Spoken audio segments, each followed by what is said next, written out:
دیکھیں یہ ایسی فضول بحث ہے، لیجیٹمیسی دے دی نہیں دی. دیکھیں ہم فارم 45 ہیں، کسی کو اگر جانا ہے اس پارلیمنٹ سے تو فارم 47 میں جانا ہے. ہم تو عوام کی طاقت سے آئے ہیں.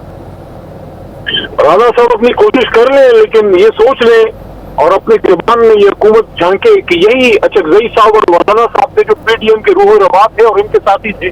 کیونکہ آپ دیکھیں کہ 5 سال کی حکومت کے بعد آج پیپلز پارٹی پنجاب میں ہے، نہ پختونخوا میں ہے، نہ جو بلوچستان میں ہے. وہ حکومت بنا دی گئی ہے. آپ کو پتہ ہے کیسے بنی ہے. میں نے تو نہیں کہا تھا، بلاول صاحب نے کہا نا کہ گروپ میجورٹی. کیا بھٹو کا رواسہ جو ہے اس پہ یہ بات سوٹ کرتی ہے؟ اچھا اب یہ فرمائیے کہ متحدہ اپوزیشن کا قیام ہوا ہے پارلیمنٹ کی حد تک. مولانا فضل الرحمان صاحب، محمود خان اجکزئی، راجہ نصر عباس اور باقی لیڈرشپ نے اس کا اعلان کیا. ایک تو پہلا سوال یہ ہے کہ کیا مولانا فضل الرحمان جو پی ٹی آئی سے گلے شکوے تھے وہ دور ہو چکے ہیں؟ اور دوسرا یہ اتحاد جو ہے یہ پارلیمنٹ کی حد تک ہی رہے گا یا اس پارلیمنٹ سے باہر بھی یہ بروئے کار آئے گا؟ دیکھیں عارف صاحب، جب دوستی ہوتی ہے نا تو وہ گھر میں بھی پھر ہوتی ہے اور بازار میں بھی ہوتی ہے اور صحرا میں بھی ہوتی ہے اور بلوچستان میں بھی ہوتی ہے. صحیح. تو ابتدا ہو گئی ہے، انشاءاللہ آگے دیکھیے ہوتا ہے کیا. باقی میں سمجھتا ہوں یہ سیاست کی جیت ہے. میں نے اس دن مولانا صاحب کے سامنے بھی یہ بات کی. اگر کوئی سیاسی لوگ ہیں ان کو اس پہ خوشی ہونی چاہیے. بھول جائے پی ٹی آئی ہے، جمعیت ہے، جو بھی ہے.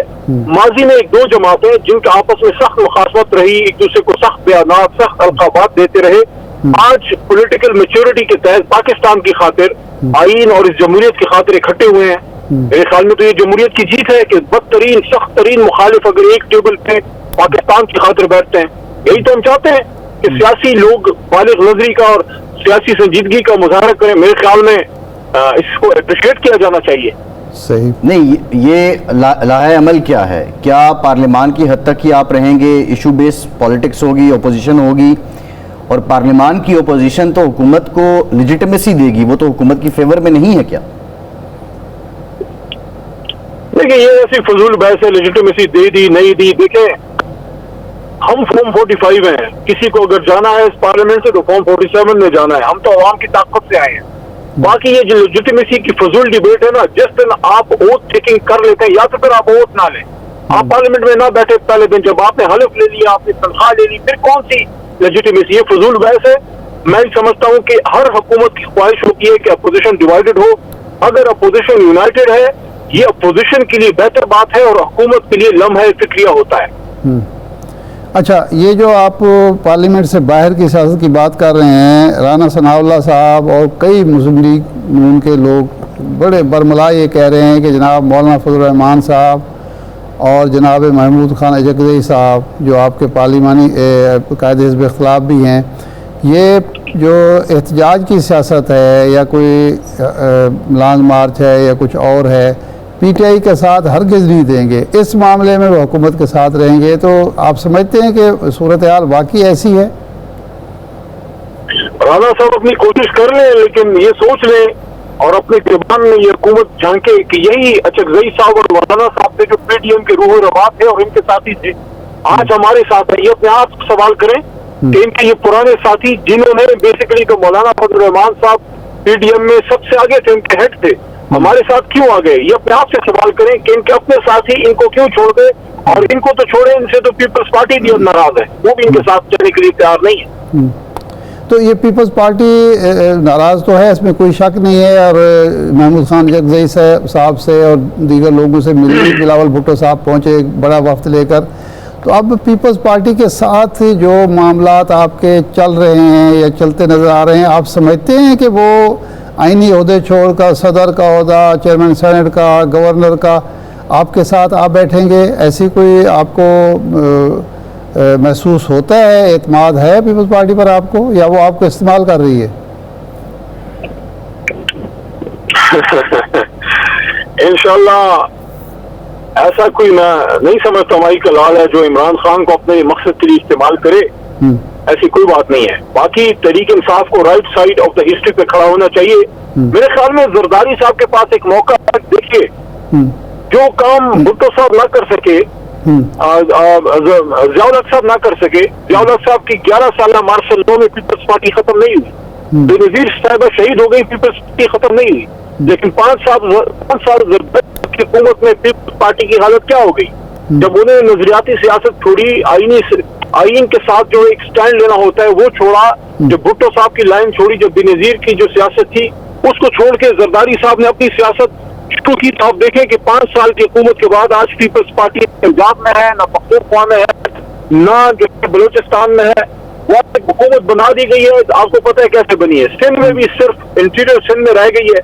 میرے خیال میں زرداری صاحب کو فیصلہ کرنا چاہیے کہ وہ پیپلز پارٹی کو واپس بھٹو صاحب کی سیاست کی ٹریک پہ چڑھائیں، اور اس کے لیے ضروری ہے کہ جو اصولوں پہ عمران خان نے 3 سال کا سٹینڈ لیا ہوا ہے، تو ذرا منہ کا ذائقہ بدلنے کے لیے تھوڑی سی عوامی سیاست اور نظریاتی سیاست بھی کر کے دیکھ لیں، انشاءاللہ بیماری کو افاقہ ہوگا۔ یہ منہ کا ذائقہ بدلنے کے لیے وہ ایوان صدر چھوڑ کے جیل پہنچ جائیں، تو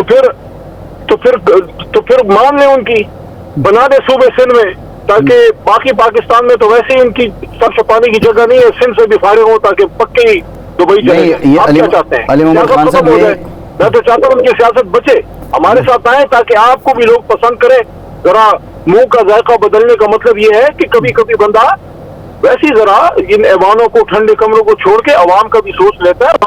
یہ فرمائیے گا، لیکن پیپلز پارٹی یہ کہتی ہے کہ 2024 کے الیکشن، میں نے تو نہیں کہا تھا، بلاول صاحب نے کہا نا کہ گروپ میجورٹی، کیا بھٹو کا رواسہ جو ہے اس کو یہ بات سوٹ کرتی ہے؟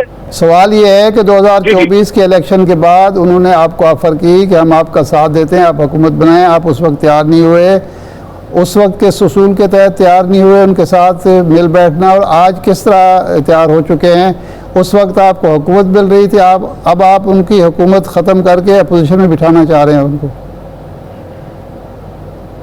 یہ بڑا پرٹنٹ سوال ہے، ان دنوں ایک چیز تھی، لیکن ظاہر ہے ہر وقت کے ساتھ آپ کے جو ایک ایشوز ہیں وہ چینج ہوتے رہتے ہیں۔ اس وقت مین ایشو ہمارے سامنے تھا کہ ہمارا جو مینڈیٹ چوری کیا گیا، دیکھیں ہمارے 180 کے قریب ہماری سیٹیں تھیں، اور مسلم لیگ کی میاں صاحب کی جماعت کی تو 17 سیٹیں تھیں۔ تو اس وقت خان صاحب کی سوچ ہمیشہ یہ گورنمنٹ مینڈیٹ کی واپسی اور ان چیزوں پر فوکس تھا، لیکن یہ صاحب کی بات صحیح ہے، اس وقت اس پہ زیادہ سوچ ہو سکتا ہے، کوئی راستہ اس میں نکل سکتا تھا، لیکن اب آپ یہ بھی دیکھیں نا، اس وقت پیپلز پارٹی بڑے تنگ میں کے ساتھ 16 مہینے کی حکومت گزار چکے تھے، بلاول صاحب نے اور منسٹری جو ہے وہ انجوائے کی تھی، تو ان کا بھی کوئی زیادہ دل اس طرف نہیں تھا، وہ بھی ادھر سوچ رہے تھے، لیکن جب یہ حکومت بنی ہے تو ان کو بھی پتہ لگ گیا ہے کہ مسلم لیگ نون وہی مسلم لیگ نون۔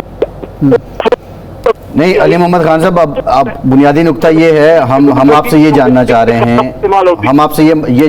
رہے ہیں، آپ نے بینظیر صاحبہ کا ذکر کیا، سی او ڈی ہوا، پی ٹی آئی نے اس کو مکا کا نام دیا، 2018 میں آپ نے حکومت بنائی، مسلم لیگ نون نے کہا کہ ان کے جو مینڈیٹ ہے اس پہ ڈاکہ مارا گیا، RTS بٹھایا گیا، 2024 میں مسلم لیگ نون نے حکومت بنائی، آپ نے کہا یہ فارم 47 کی حکومت ہے، مولانا کل ان کے ساتھ کھڑے تھے، آج آپ کے ساتھ کھڑے ہیں۔ پاکستان کے عوام یہ جاننا چاہ رہے ہیں، یہ جو دائروں کا سفر ہے، کچھ کردار ایک ہی جگہ سٹیٹک ہیں اور اس میں ایک نیا کردار آ جاتا ہے، حکومت اور اپوزیشن چینج کر رہے ہوتے ہیں، یہ سفر کیسے رکے گا؟ ایک نئے کسی معاہدے کی بات بھی ہو رہی ہے، اور اگر آپ مسلم لیگ نون کو اس طرح آئسولیٹ کریں گے تو آپ سمجھتے ہیں کہ کوئی پولیٹیکل کنسنسس، کوئی راستہ ہموار ہوگا، کوئی نیا معاہدہ ہو سکے گا؟ دیکھیے اس سوچ سے نکلنا ہوگا کہ دوسرے کو غلط ثابت کرتے ہیں اور اپنے آپ کو صحیح کہتے ہیں۔ پاکستان کی خاطر آپ کو بیٹھنا ہوگا، ہر کسی سے غلطیاں ہوئی ہیں، تو اس لیے یہ بات تو میں ہمیشہ سے کرتا رہا ہوں، الیکشن سے پہلے بھی میں نے یہ بات کی تھی کہ سیاسی جو بڑے ہیں وہ